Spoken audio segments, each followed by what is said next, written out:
Good morning, everybody. Sorry for the delay. Nothing like a few technical difficulties to start off the new year on form. Okay,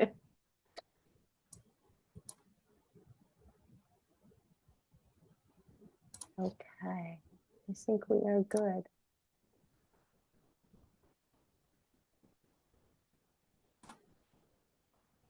Well, so one of the topics that comes up it's like perennial topic that comes up within this group is what to do about CRM. What is CRM? What's the value in adopting the system for me? What's the differences between systems? Anyway, every year we hear from members that folks are still puzzling through some of these questions. And so today's session is meant to reintroduce us to the topic and to help give people an understanding of what the value of a CRM can be in their organization, perhaps beyond what you expect that you get from one of these systems.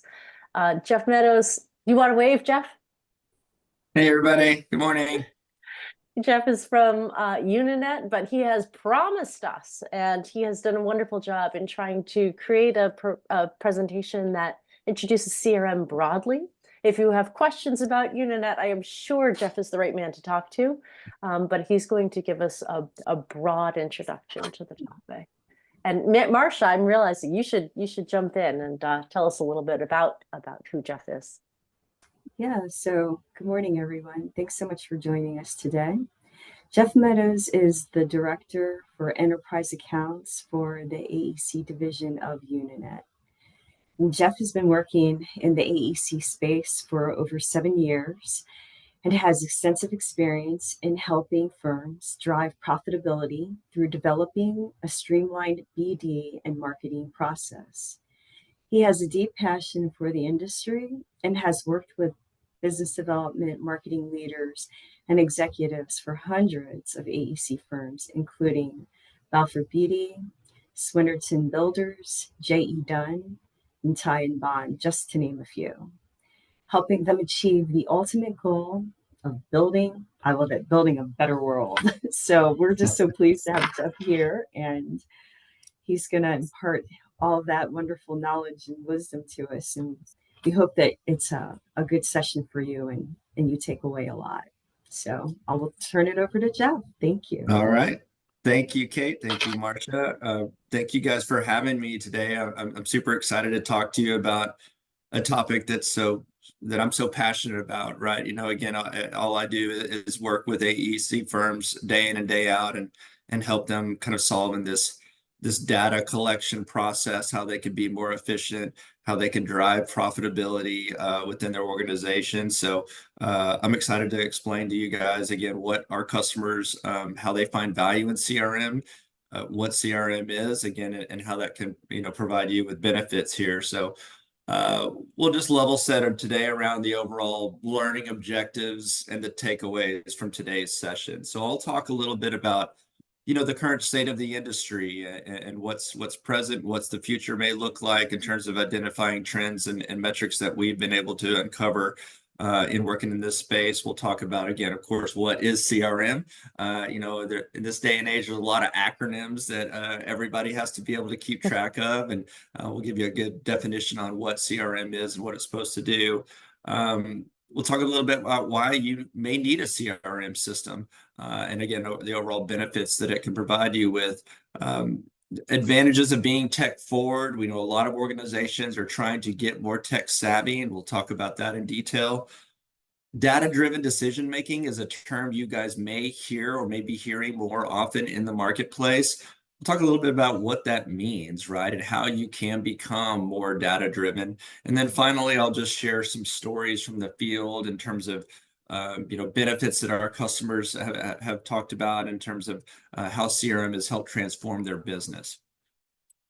Certainly want to make today as interactive as possible. Again, if you guys have questions, don't hesitate to submit those into the chat. And then Kate and Marcia can, stop me and I can pivot as needed and dive deeper into those questions if you may have. So don't be shy, okay? All right. So we live in unique times right now. You know, if you think about the economy, it's always kind of in flux, it seems. And then we're still dealing with businesses that are still trying to adjust to this new post-pandemic reality. And so on the one hand, you know, there's massive potential, right, for A&E firms for, you know, with the infrastructure spending bill and private sector projects. But on the other side, there's also a lot of challenging headwinds. So there's economic uncertainty. It really seems to be, you know, the new normal. You know, inflation and supply chain issues are making planning ahead tough, and it puts pressure overall on margins. There are also a number of workplace challenges, right? The war for talent is real. Many firms are trying to figure out how to adjust to this hybrid or work from home scenario. And increasingly, your staff are from different generations with different work styles and expectations. So this can make it challenging to create a great culture that works for everyone. You know, with all of these factors, what does your firm need to do to tip the balance in your favor to capture market share?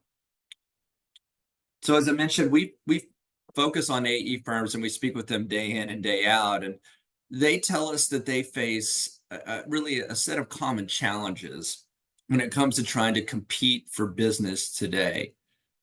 So number one is, you know, again, they have a very difficult time maximizing relationships, and their data is very siloed.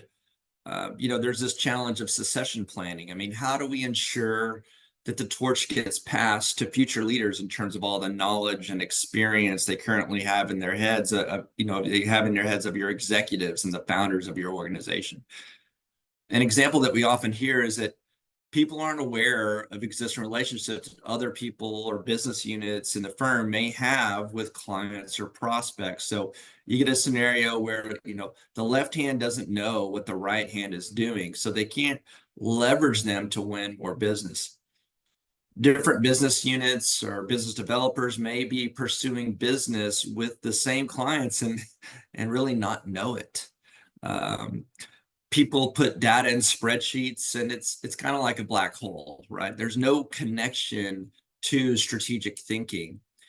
And another is the marketing teams must constantly chase project teams and other groups for project and personnel data for proposals and presentations. Another challenge we hear is that, again, there's too many spreadsheets. It doesn't align with our strategic planning. Of course, it's not ultimately scalable for them. So, you know, how long does it take for you to forecast pipeline or make any go, no-go decisions or understand which sectors and regions you should be targeting? You know, when you make a plan, how do you hold people accountable and measure progress to milestones? I'm sure you've all gone through your strategic planning to kick off 2024, got all these great plans in place, but how do you hold those people accountable and track your progress towards achieving those goals? We hear from a lot of firms that a lot of this information, again, is in their heads. And so each time they prepare for a proposal or for a meeting, they have to meet for hours to put it together. I mean, each time, and then they have to reach out to many other people with that data. So you ultimately need a system to do this, not a spreadsheet, right? That's static, okay? And then the final challenge that we hear very common is, you know, again, the current approach, it just doesn't help us find and win new work. If you have a CRM system that may be a generic CRM system, again, not specific to the industry, we hear significant struggles with adopting those types of tools because, again, they weren't really meant for you. They're meant for companies that sell products. You know, spreadsheets can't map the types of relationships that drive your business. If you think about it, your relationships are pretty complex, right? At one point, a company could be a client. The next day, you compete against them. The next day, you team with them. Or the next day, they serve as a consultant for you. So it's important to have a system that can manage and maintain all of the ways in which a relationship can potentially serve you. So what is the solution to this problem, right? What are firms doing to solve and consolidate all this information, to break down all those existing silos? You know, how are they solving that problem? And so the solution is CRM. So what is CRM, right? Again, talking about all these different acronyms that we have to maintain and keep up with in this industry and really just in the industry. So I've provided you know, two different definitions for you in terms of CRM. So one, there's a technical answer, right? So CRM is the combination of practices, strategies, and technologies that companies use to manage and analyze customer interaction. And the goal is to improve customer relationships and assist with customer retention and drive growth within that customer. Okay. So in English, however, I mean, it's really just a tool that manages all your relationships that help you guys win more work. And of course, grow business with repeat clients and expand your footprint into new clients. Okay. So let's start by talking about the activities that are involved in business development and what CRMs should be doing for you. All right. So here's activities related to the pursuit process. A lot of business developers' daily activities are on the left-hand side of the slide. You know, they involve, again, growing contacts, understanding relationships, of course, managing pipeline. And then, of course, in order to be effective from a business standpoint, from the C-suite and executives, they need to consolidate all of that information and put it into reports so they can get better insight into the health of the business. You know, steer the direction of whatever way the organization is going to head in terms of identifying trends and going after additional market share. So that's where you're getting into tracking and analysis of the information. And then the final piece should be, again, what your CRM should be able to do is support the proposal development process. You know, you need a database that houses all the past project experience that you guys leverage to develop proposals, all of your personnel, all of their product experience, and be able to dynamically create all of those types of documents, you know, again, to speed up that entire proposal development process. So the interesting thing is you guys are all doing this today. You're doing it to a degree. You're just doing it in an inefficient way, right? It's a very manual process for you guys to be able to do it.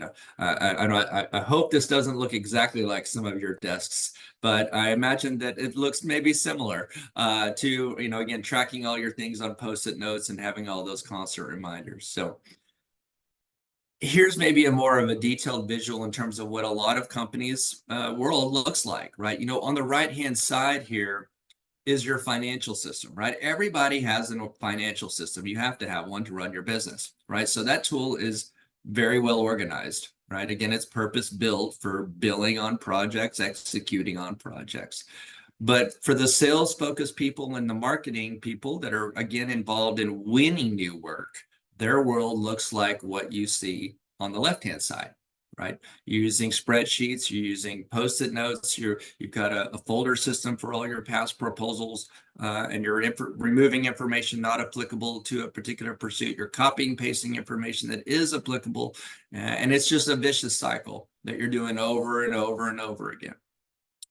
So why do you need a CRM system? And so what we found in terms of, we conduct surveys with over 400 of our clients each year. And these are some of the metrics that we came up with in terms of talking about tech forward firms and how CRM has impacted them.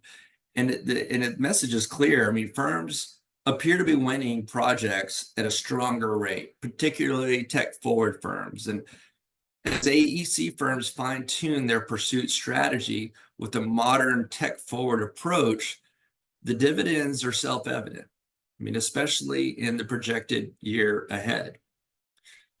So now I want to talk a little bit about common complaints that we hear or challenges we hear with folks that are maybe adopting a CRM that is more generic, right? Not specific to the industry.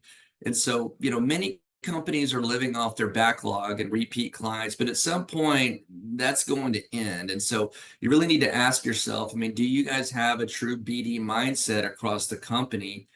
And then also, do you have the tools to support that mindset?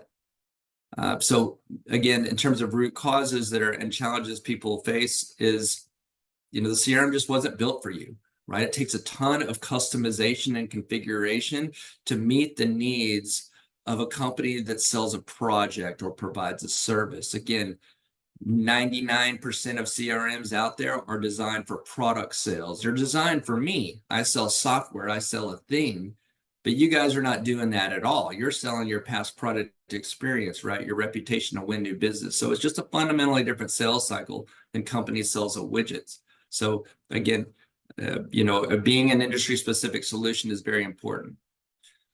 CRM doesn't help me understand the multi-level relationships that exist in our organizations, right? Again, I gave the example of a company being a client or versus a competitor versus you teaming with them. That's super common, and most generic CRMs cannot support that. It's a one-to-one relationship within their system. They have difficulty supporting the multiple levels there. A CRM doesn't provide me with past project performance. I mentioned or just a few slides ago in terms of being able to establish a single source of truth for BD and marketing, where you guys are all working off the same sheet of music and you can search for past projects that are relevant to the pursuit process. That's important not only for marketing, but also for sales. Those are the conversations that they're having when you're trying to sell your services. CRM is only built used to build reports around me and inspecting me. I'm not getting a whole lot of value out of it. It's also just another tool that I have to use that actually makes me do more work and not less work.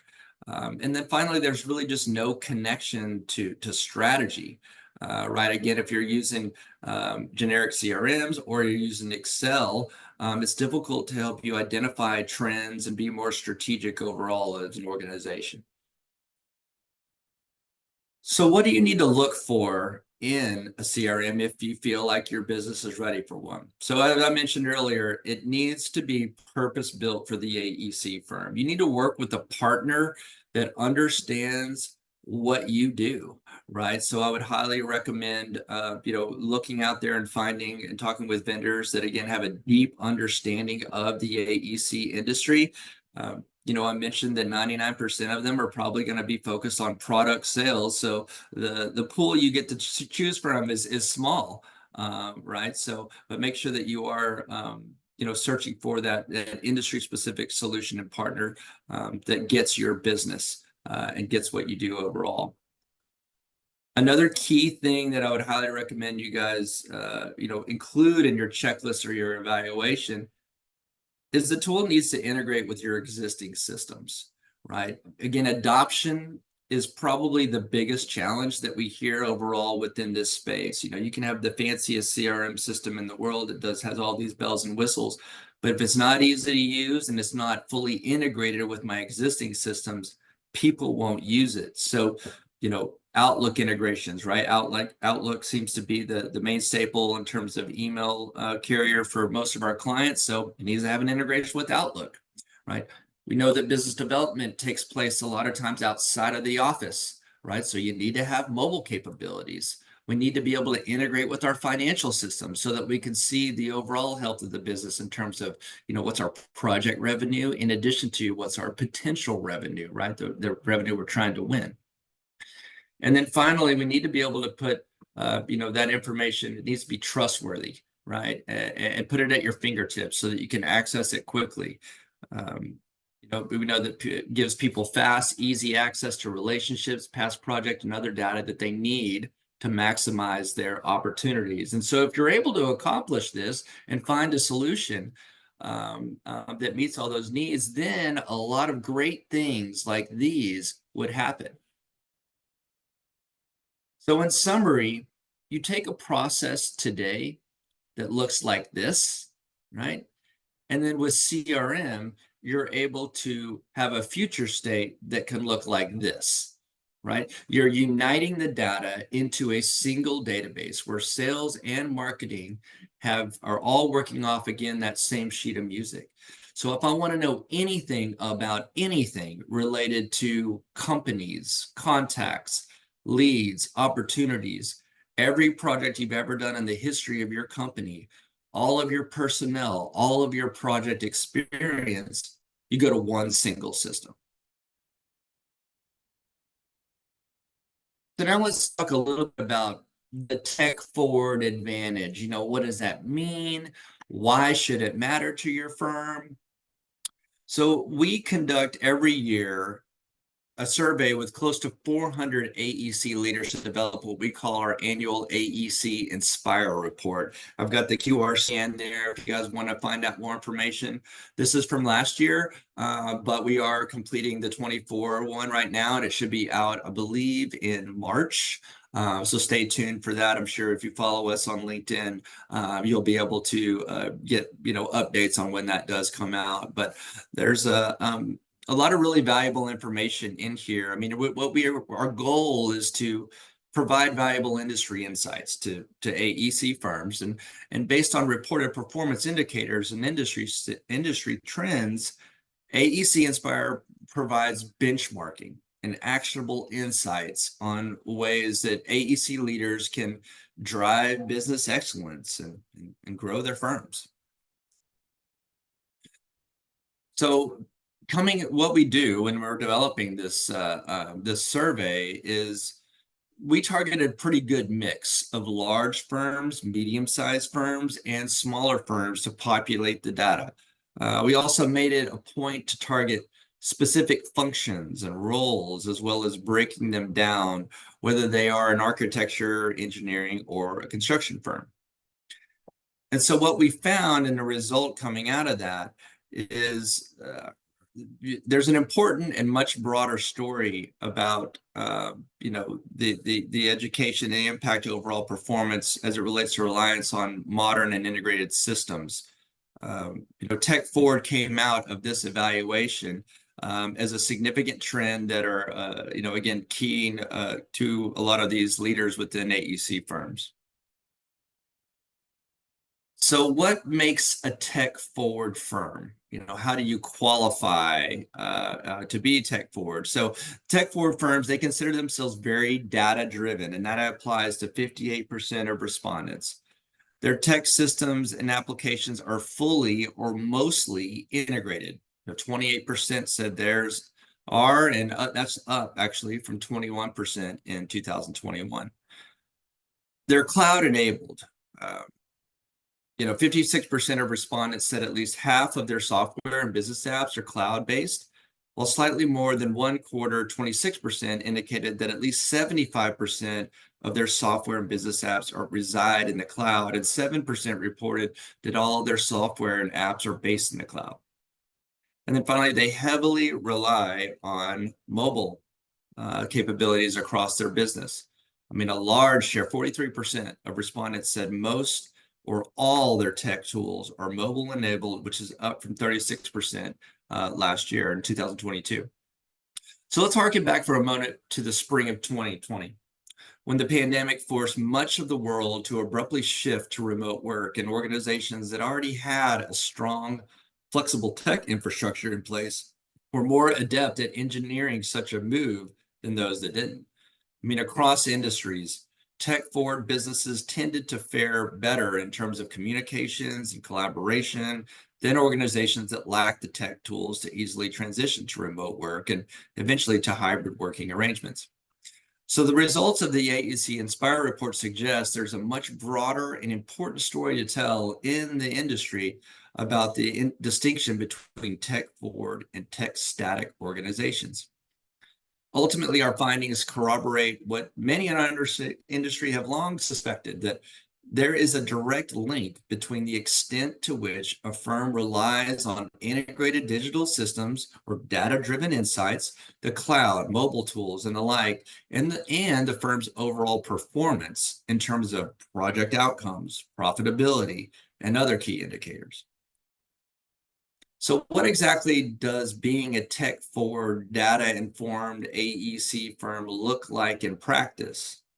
So at the core, it's a firm that uses data and technology to support, complement, enhance, and empower people to work more efficiently, collaboratively, and productively.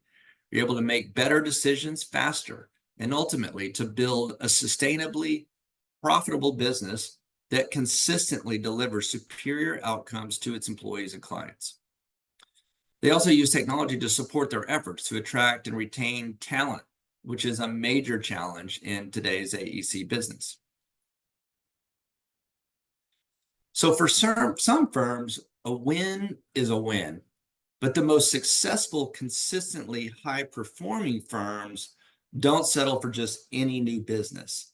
They strive to win the right business, projects that are most profitable, generate the most revenue, stand the best chance of a positive outcome, and that project teams find most desirable. So in short, projects that fall into a firm's sweet spot. Capture rate is a metric that helps firms zero in on their sweet spot. So think of capture rate as a weighted win rate, where you're not just counting wins, you're capturing the dollar value of those wins. So in simple terms, it's the total dollar value of the project a firm wins as a percentage of the total value of the projects on which a firm proposes on or bids on. Capture rate highlights the important distinction between winning, one $10 million job versus $100,000 jobs, right? Having more wins and a high win rate is nice, but it can be skewed by cherry picking. Firms that focus more on capture rate are likelier to find more of that sweet spot, projects that will sustain them and engage their employees really over the long haul. Take a pause here, Kate. Marcia, do we have any questions that I need to address, or do I continue on? There is one question that Kelly put in the chat. She said, we use Unanet. I'd like to be able to chart potential soft project on a calendar by length of time, staffing, and costs. Does this exist? This would allow us to get a forward look at our pipeline and fill holes to meet our staffing needs and revenue goals. Okay. So that's a great question. What I would suggest is obviously we could take that topic offline and work with your CSM about how you can accomplish that more in detail. If you wouldn't mind, if you drop your company name into the chat, and I'll make sure that we follow up with the right resources, we can set aside time where we can answer that question more in depth, okay? Jeff, there's also a question about asking whether you could explain the difference between capture rate and hit rate. Sure. So let's see. I mean, again, the capture rate, like as I mentioned, was really kind of more of a weighted win rate, where you're not just counting the wins, but you're capturing the dollar value of those wins. The total dollar value of projects and firms and wins is a percentage of the total value of projects in which a firm bids, right? So it's not only wins, but it's how many times have you bid on it. That's kind of the way that that we would consider that capture rate metric to be produced. Again, that would be something, if you'd like to learn more about that, we can certainly set aside time and I can dive deeper into it. So feel free to provide your information and we can set up a call and I can explain a little bit further if that helps, if that's helpful. All right. Let's see. So let's talk about, the connection between technology and performance. So, I mean, a mastery of data, data is among an AEC firm's most valuable and in some cases most untapped resource.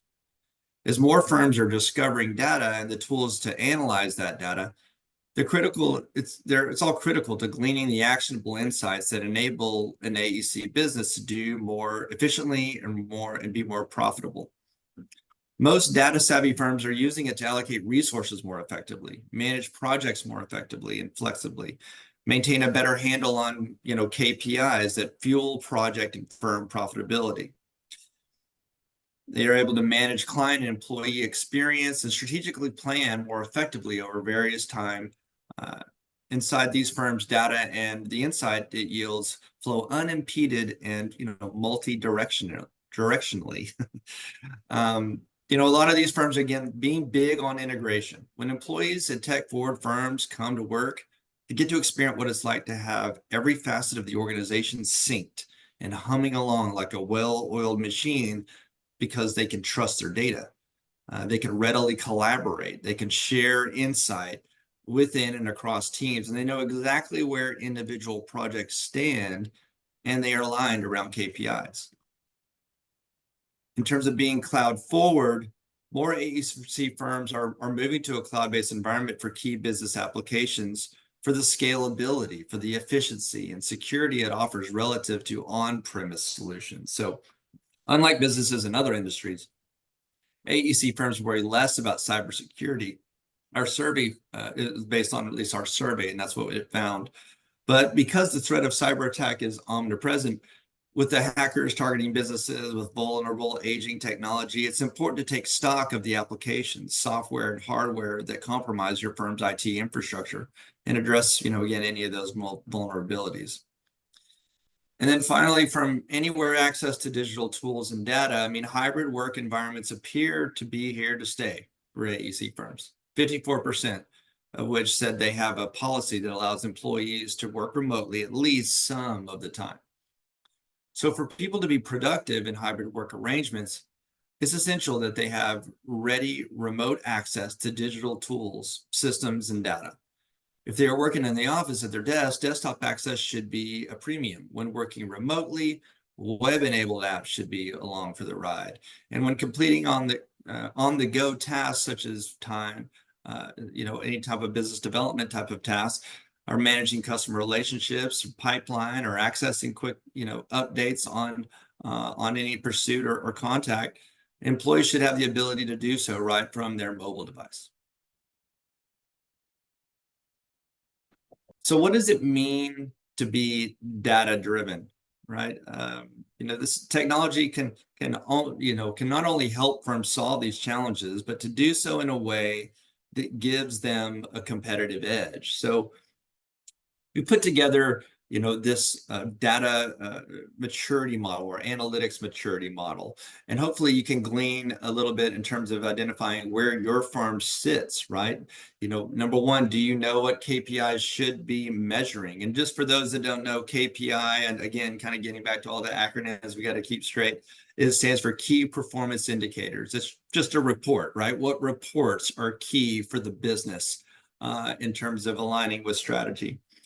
A level 2 would be like, hey, we know what we want to measure, but we can't readily achieve it. Right? We don't have, again, maybe the tools in place. Again, a lot of our processes are still very manual. Level 3 would be, we have standard KPIs, but it's super painful for us to be able to put those things together, right? Very time consuming to provide leadership with those types of information. Level 4 would be, again, hey, we have real-time KPIs. We're getting there, right? We're getting where we want to be, but we still have work to do in terms of where we can take it. And to finally level 5, where we're really humming. We have all the KPIs that we need. And now it's just more about fine-tuning and slicing and dicing the information so that we can, provide that intel. Again, getting back to being able to trust the data so that we can drive the decision or the direction of the business. Hopefully this is helpful, and maybe I'd be curious to know where some of you guys feel like you may rank, in this maturity model. Again, we at Unanet talk with firms that are in all of these different steps here. In terms of the clients that we serve, I mean, we serve companies from 50 to 100 employees all the way up to 50,000 employees. So the solution we offer is not scalable. And I don't want you guys to think that, hey, I'm a 50-person firm and we don't need a CRM system, or I couldn't see value in a CRM system. We absolutely have hundreds of customers that are going to fit into that size of an organization. So don't hesitate to reach out to us to talk about how we can sell the value prop of CRM to your organizations if you'd like.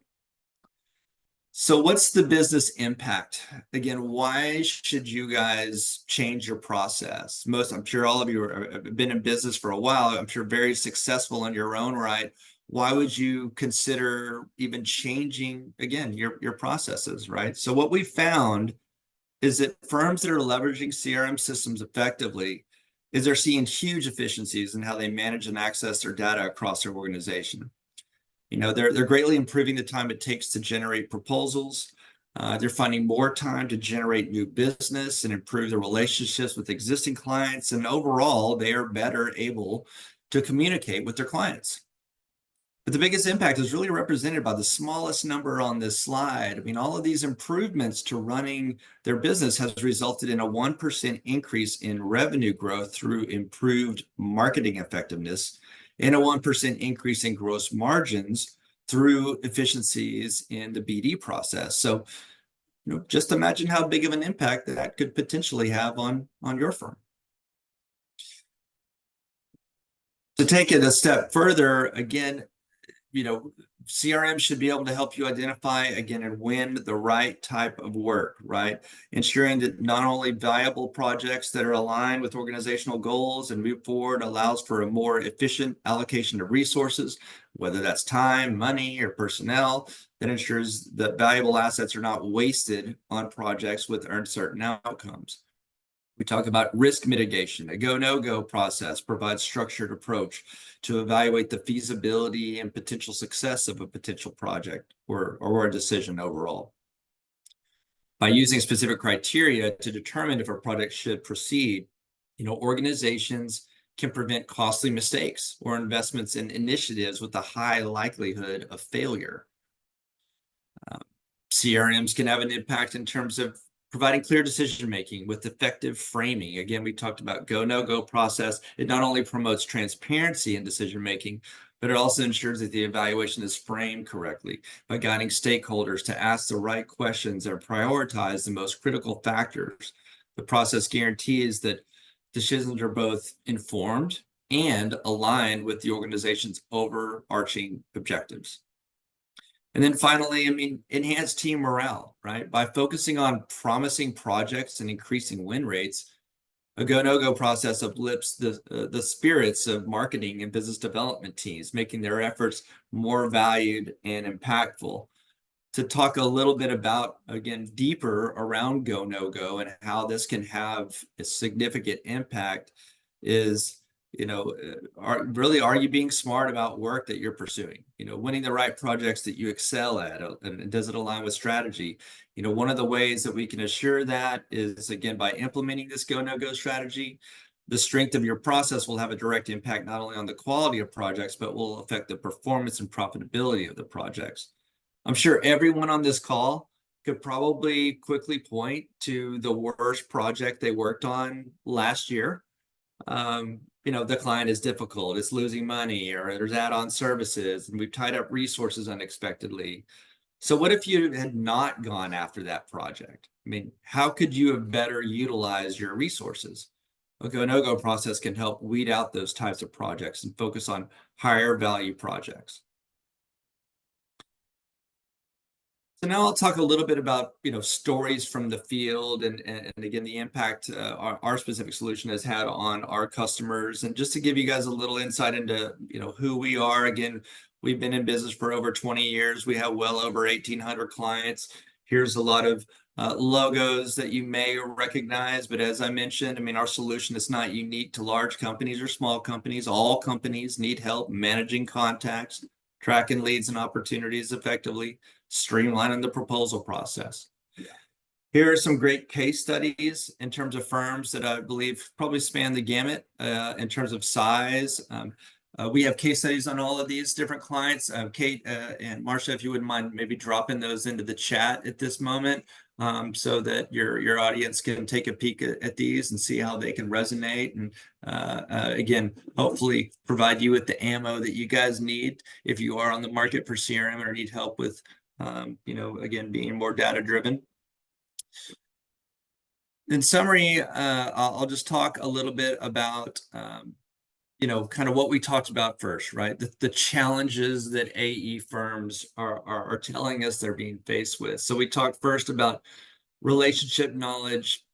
It's siloed. Now with CRM, this client is able to have that institutional knowledge. It's accessible by all. So we've broken down all of those silos, again, united all that information into the same, into a single source of truth. Everybody is working on the same sheet of music. The left hand finally knows what the right hand is doing. Okay. I mentioned that strategic planning, it wasn't scalable, right? Using spreadsheets was not being helpful. It's a black hole. It just goes in there. It's really just another tool for me to use, and I don't get value out of it. Well, now We have a centralized, trustworthy, data that enables us to make strategic decisions and with confidence, again, being able to trust that information.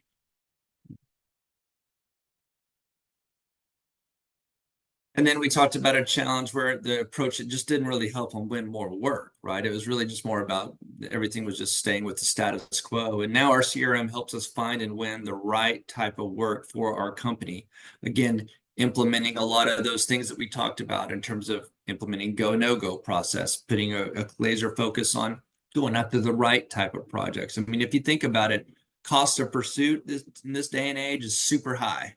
Right. So if you're putting resources towards winning a project, you need to make sure that you have a high probability of being able to win it. So that's just one example, again, about how a CRM done right, implemented correctly, configured, and your team trained correctly can have a significant impact on the growth of an organization. So I'll leave you guys with really just a CRM checklist, right? For those that are looking on the market for tools to support, business development and marketing, and you're tired of all of the post-it notes all over your computer screen, like that visual I showed earlier in the session. Here are some key things that I would ask you guys to probably consider whenever you're looking at systems. Feel free to take a screenshot of this and save this. We talked about being integrated with existing systems, that being a critical thing. Being able to optimize workflow. Let's automate where we can automate, right, within our lead to win process. The data needs to be real time and interactive. I need to be able to actionable. It doesn't need to be a static report. I can't do much with that. I need to be able to slice and dice that information and project out what we can do in the future. We need to be able to track tools and key performance and all of that type of information. Forecasting, again, easy to use. Adoption, it's got to be super easy to use, otherwise people won't use it. So again, I think that's probably in my opinion, probably the number one thing, really, because I mean, like I said, you guys are all doing this stuff today in terms of the tasks and tracking leads and opportunities, doing it in a super manual way. All we're asking you to do with CRM is do it in a single database instead of here, here, here, here, here. That is the end of my presentation. I really thank you guys so much for the time and opportunity. I really appreciate it. If you guys are interested in learning more about our solution, would like to schedule a demo or at least have an initial conversation with me or my team, feel free to scan this QR code and we can reach out and set something up. Thank you. Hey, Marcia, back to you. Thank you, Jeff. No, thank you. I am curious to know if folks in the group have questions for Jeff. I'll give you mine, and Jeff already knows this about me. So when Jeff was talking about people who use a spreadsheet, that's me.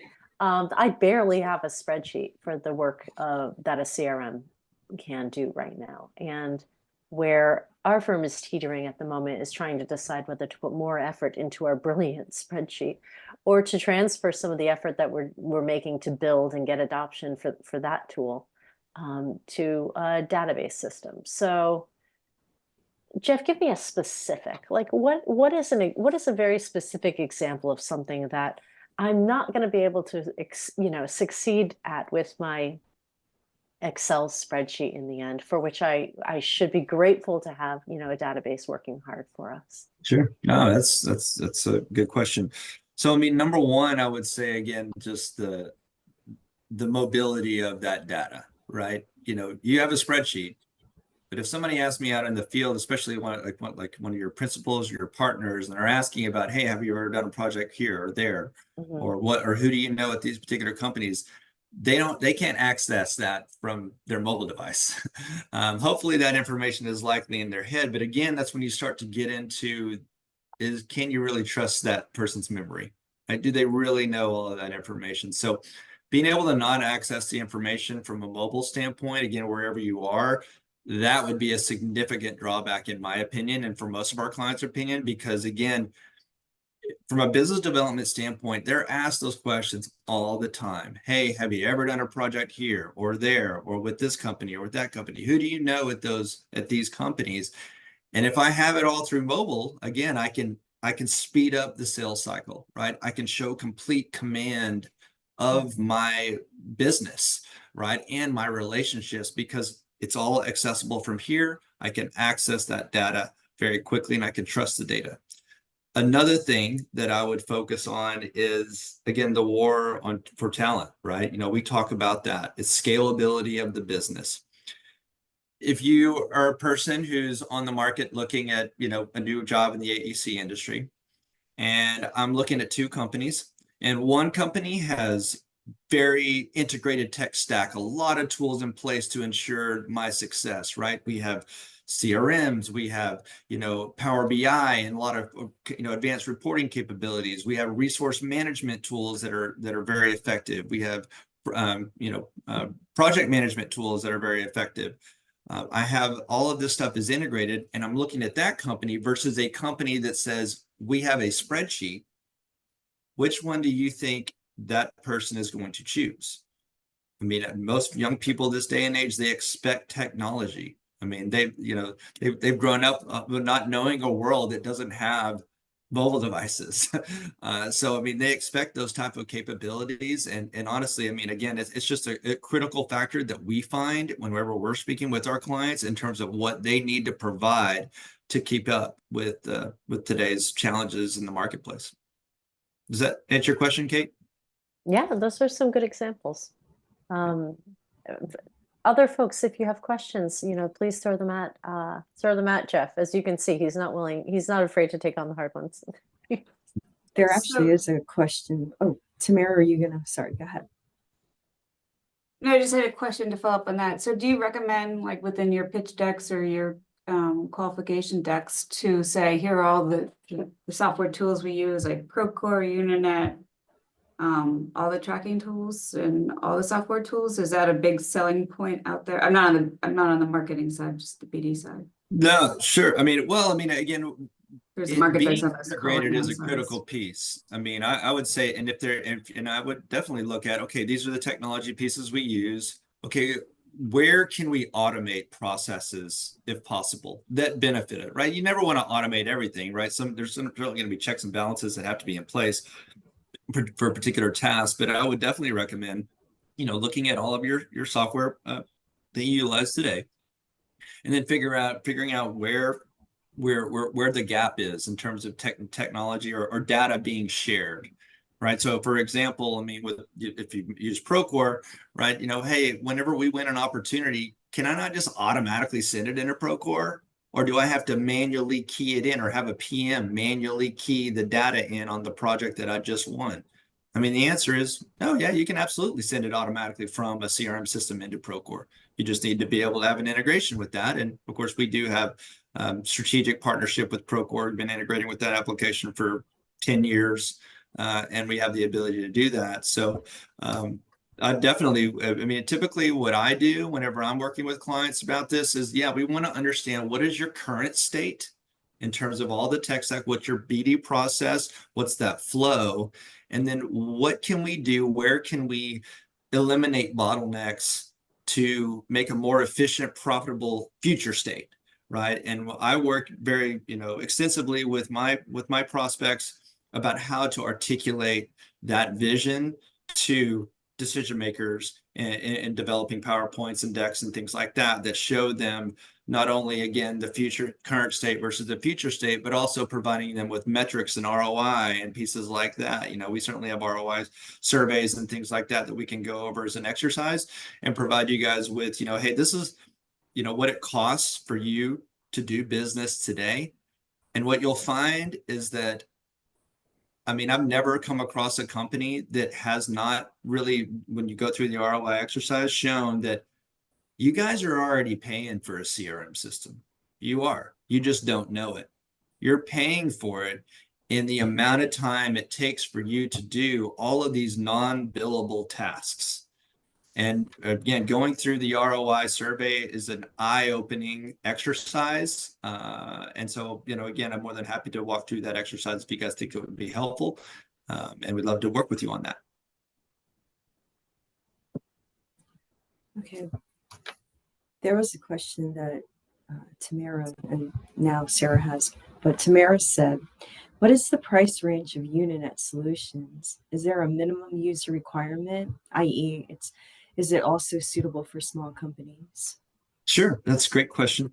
So, we are absolutely suitable for small companies. Again, we work with companies that range from 50 employees to 50,000 employees. So the solution is completely scalable in that regard.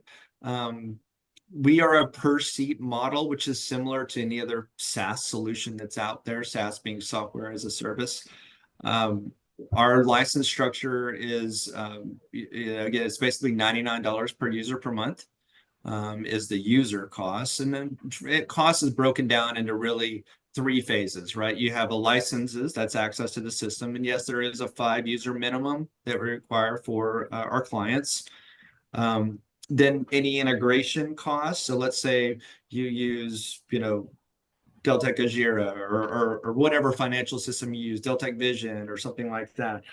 We have the ability to integrate with those systems. So there's annual fees associated with the integration. Again, that's something that would need to be scoped, honestly, depending on the complexity of the integration needs that you have. And then there's one-time upfront implementation costs, which that's all the work that we do to implement, configure, train you guys on how to use the system. So we don't just like a piece of software and say, hey, good luck, figure it out. We have a very formal process in place to ensure your success. So again, if you'd love to learn more, I would scan that QR code that you see on the screen right now. And we've been more than happy to set up an initial conversation and, and talk you through what challenges you have and how we can maybe solve those problems for you. All right, Sarah has another question. How easy is it to onboard with Unanet?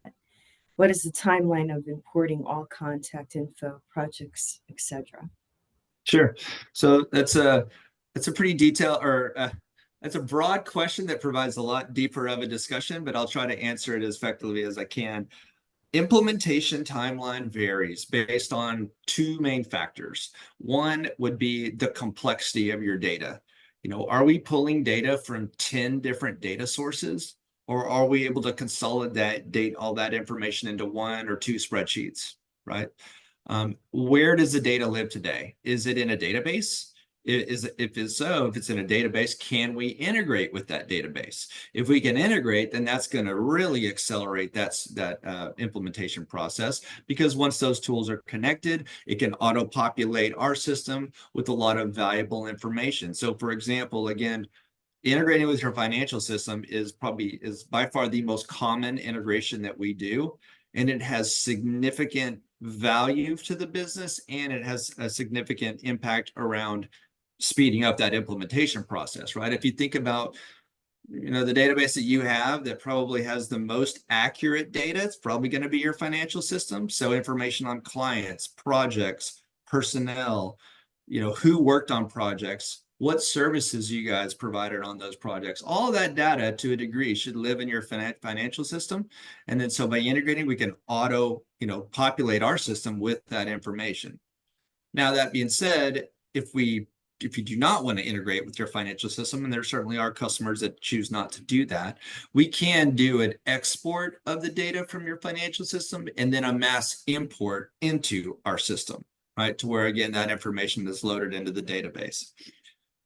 So to answer your question around timeline, right? Again, I mentioned it's 2 factors. Number 1 was the data complexity. Number 2, and probably the most important factor, is really your ability to work with our team, right? We know that you guys are not, your sole purpose is not to implement software, right? You guys have day jobs. You're going to have to put down implementation of a CRM system and go ahead and do your day job. So I typically recommend that if you can devote at least 30 minutes to an hour a day for the first month, 2 months that you're during implementation, it's going to go super smooth. if you take weeks to do anything associated to it, obviously that's going to cause a delay. On average right now, again, to finally get to answer your question, sorry, it's being long-winded, is, on average, it's going to be anywhere between 3 to 5 months, right? We've had large organizations, Balfour Beatty, for example, we implemented them. They had over 200 licenses, and we implemented them completely in 5 months. And that's a big organization, right? We've had companies that are kind of up and running in a month. We've had companies that have taken 8 months, right? So it really just kind of varies. So hope that answers your question, though. And again, we're more than happy to talk further offline if you'd like. I have a question if I can jump in. Sure. I wasn't going to type it in, but obviously, Unanet is a solution out there. And I guess, what is the name of the program actually, Unanet? I saw somewhere and there was like Essential. Is it powered by? I mean, can you just tell me like, I couldn't quite tell. And then, when I'm in talking to people, obviously over the years, I've used different software in different companies. And when, those of us in the marketing and business development space compare notes, I haven't heard of the software that much. I've seen all the presentations that you guys promote. A lot of our colleagues in the industry have used the platform, I guess, for speaking opportunities and everything. So as a software, I'm curious about it. I'm wondering who you feel are your biggest competitors in the space for database, like the names that we may be more familiar with. Sure. Yeah. And I guess the third part of the question is like, how do you differ from, say, Deltek Vision or HubSpot, or what some of the other names that are out there? Sure. Got it. Okay. So let's peel it back and start from the beginning. So Sorry, first of all, multi-part question. No, that's good. I'm gonna keep me on track though. I want to make sure I get them all answered. So number one is Cosential, which is our CRM product at Unanet, was acquired by Unanet in 2020. So I have been with Cosential since 2016. And again, now the product with Unanet overall has 3 products. Okay. We have Unanet CRM powered by Cosential. We have Unanet AE, which is a ERP system specific to AE firms. And then we have Unanet GovCon, and that is an ERP specific for government contractors. Okay. So we sell, again, those are the 3 products that we sell. Cosential may be a name, it's certainly more of a well-known name as it relates to CRM in the industry. As I'm sure some of you marketers can probably understand, we struggle with brand identity and are kind of going through that rebrand, and it's been a challenge, overall to get our name out there. Again, it's because I can't tell you how many trade shows I've been to where they're like, who's Unanet? And I'm like, oh, well, it's Cosential. They're like, oh yeah, Cosential, we use you guys. So I mean, we have struggled with that. So, but hopefully that answers your question regarding that. I think your second question was around differentiating or competitors, right? You mentioned competitors. So in a CRM landscape, I would say our biggest competitors would be like Microsoft Dynamics, Salesforce, of course, just given that they're kind of the Mercedes-Benz of the CRM, right? Super well-known name when it relates to CRM. Deltek, of course, also a competitor on CRM, but I would say more so Deltek's actually more of a competitor on the ERP side, right? Again, we have Deltek as a whole is an accounting software company. They are not a CRM company. They are a company that offers a CRM module, but if you look at terms of what they're focused on, their product roadmap and things like that, it's always going to be 100% focused on accounting and executing on projects and things like that. So those are, I would say, would be our biggest competitors. You asked, I think the third part of your question was around differentiators. Was that right? Okay. Exactly. Yeah. So I'll talk about Salesforce and Microsoft as an example. So again, Salesforce and Microsoft are horizontal platforms that are purpose-built to support thousands of verticals, right? They are not at all focused on this industry. Now, can you configure those tools to meet the needs of an AE or AEC firm? Yeah, you can do anything you want with time and money. But out of the box, they are built for product sales. They are built for, hey, I identify somebody who's interested in my product. I'm going to sell it as many times as I possibly can. And I don't care about a historical relationship with them. If you have the money and you want to buy my product, I will sell it to you. And that is what it's purpose built to do. But again, thinking about what you guys do, you don't do that at all. It is 100% focused on relationships. Relationships are critical because you're going back to that well over and over and over again. So we talked about examples about multi-level relationships and things like that. Traditional generic, which the Salesforce and Dynamics I would consider as generic CRMs, right? They're a one-to-many, services. They can't support those multi-level relationships there. So big difference between us in summary is, again, those are built for product sales. We are built for project and service sales out of the box, right? From day one, we're designed to build to meet your needs. Another thing that I would say is, again, what we are is, we are a vertical solution. We only work in this space. So, if I'm Salesforce or Dynamics, if I fail in the AEC industry, it's not really a loss. I have all these thousands of other verticals I can lean on in terms of, how I'm going to be a profitable software company.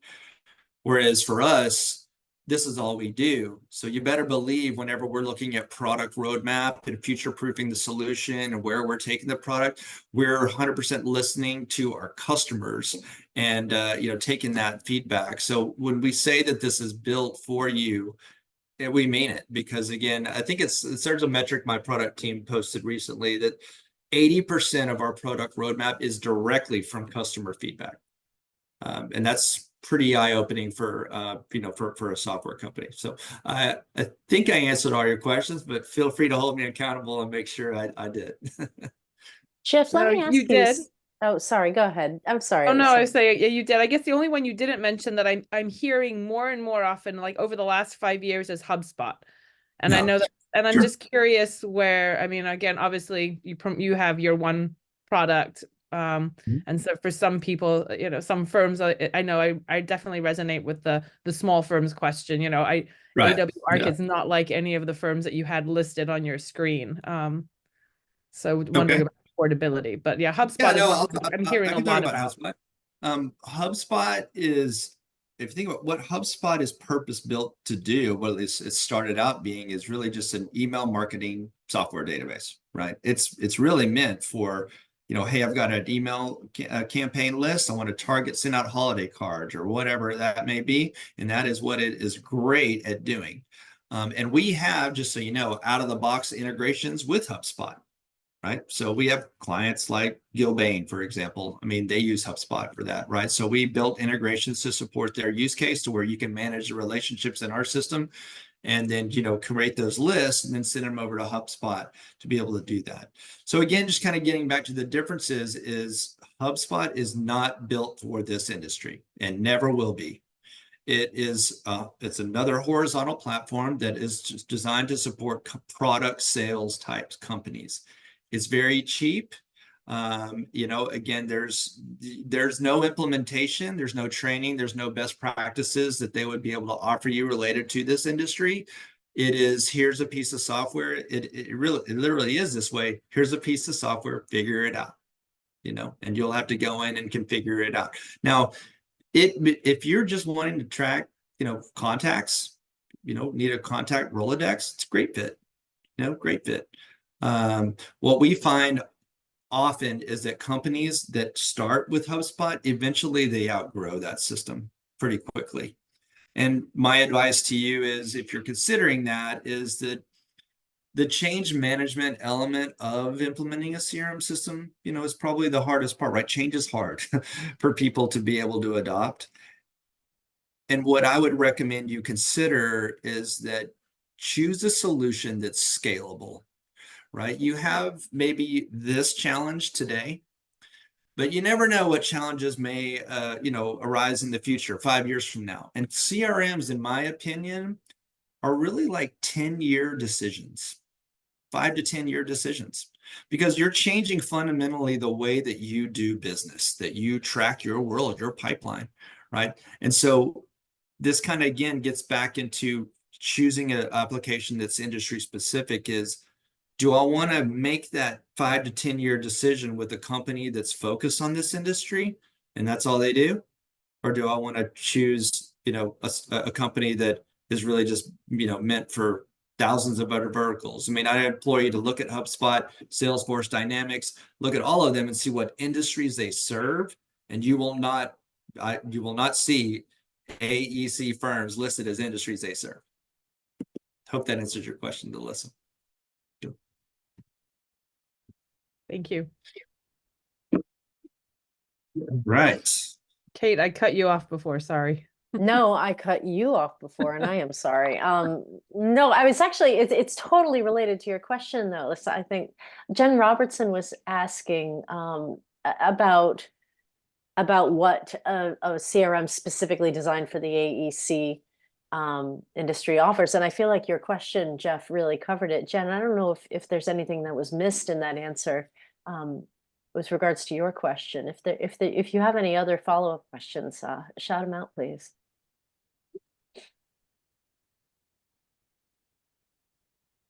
No shouting. Okay. Oh, Okay. totally covered it, she says. Thanks. All Great. right. All Thank you, right. Jen. Well, great. Is somebody sitting in the room still who has a burning question for Jeff about Unanet? If you want to ask a question about another CRM,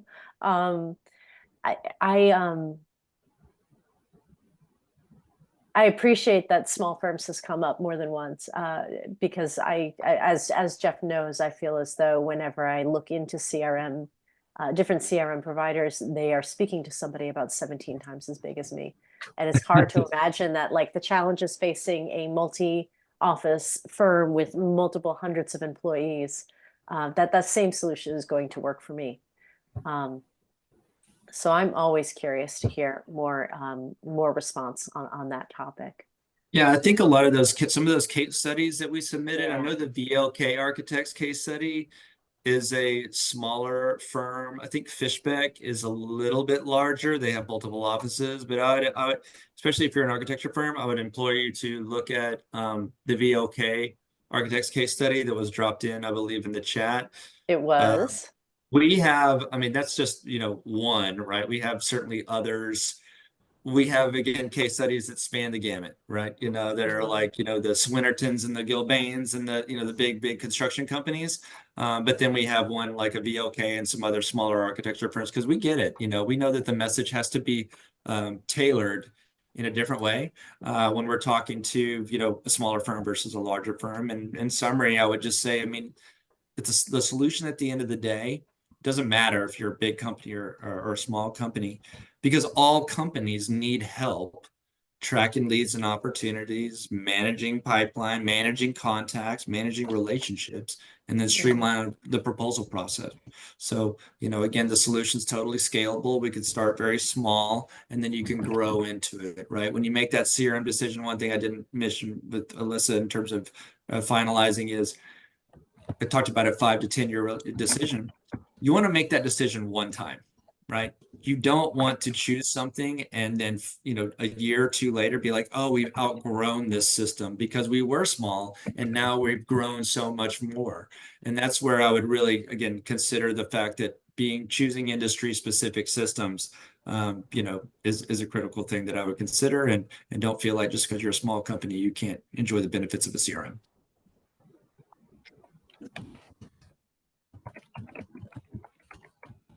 The startup always seems to be overwhelming. At a previous firm I worked at, there was an IT person who was hired at the time and merged like 5 different FileMaker Pro databases, and it was all this data mapping. It was very impressive. And at the end of the day, we had this Deltek Vision software that was pretty robust. But it was a multi-person effort to get to that point, and it was driven by an internal person who was obviously very tech savvy and on the know. And so, again, thinking about the resources of a smaller firm and the startup costs, I know you have the ongoing costs are based on users, which sounds okay, but you have like a minimum. So I was thinking, well, the minimum, you're talking $500 a month just to use the software, but you may only have one or two or three people in a firm that actually will be using it for a while, right? So some of it seems excessive maybe for smaller firms, but I'd be curious about that. I guess that's something we'd have to talk to you specifically about and look at. Yeah. I mean, you know, You've convinced me on the concept. I've been there before. It's great when you have a okay. tool in place. Yeah. I mean, let's have a conversation about it, right? You know, again, that's our job, is to help you sell the vision of what it looks like with CRM system. We understand costs. I mean, of course, you know,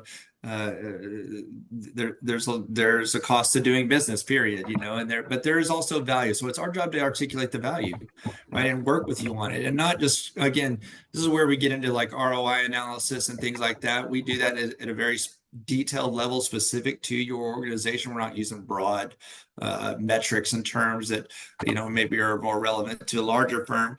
But I mean, that is our job as at Unanet, is to help you sell the vision of what it looks like and how you're going to get from point A to point B. Again, that current state versus future state. So we'd love to work with you in terms of how we can, you know, bring you guys into the 21st century in terms of getting out of that black hole spreadsheet, getting into, you know, again, a technology database that can be more, so you can be more data driven and grow your business. So, you know, feel free to scan that and then, you know, reach out to us. We'll get a call set up to start talking about your challenges, and we'll work with you from there.